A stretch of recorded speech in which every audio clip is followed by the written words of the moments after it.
Hello students, today we are going to prove the kinematics equation number 1, that is V is equal to u plus at.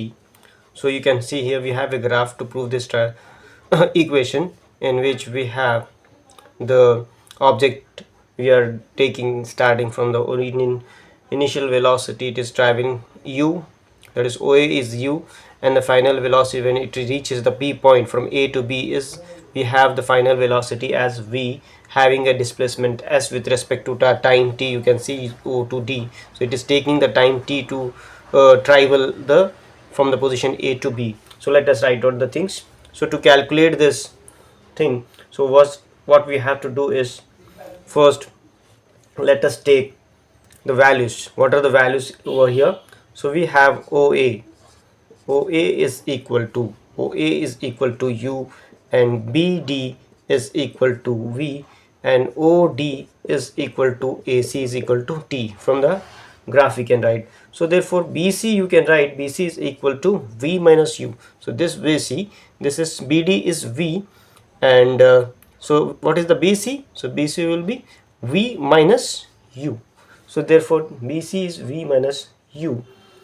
Then we have, from triangle ABC, you can take tan theta.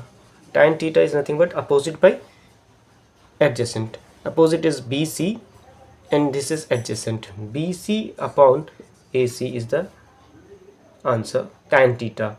So therefore now you can write this one as what?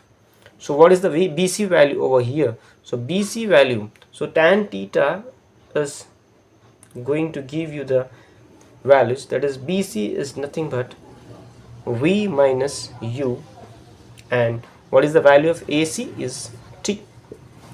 And whereas the tan theta, if you take, so that is the tan theta is nothing but here, so it is nothing but the slope. So slope which gives you the acceleration, so acceleration will be equal to V minus U divided by T. So cross multiplying is V minus U is equal to AT. So therefore V is equal to U plus AT. So we will get the equation, final equation, V is equal to U plus AT. So next part you can see the next equation in the videos.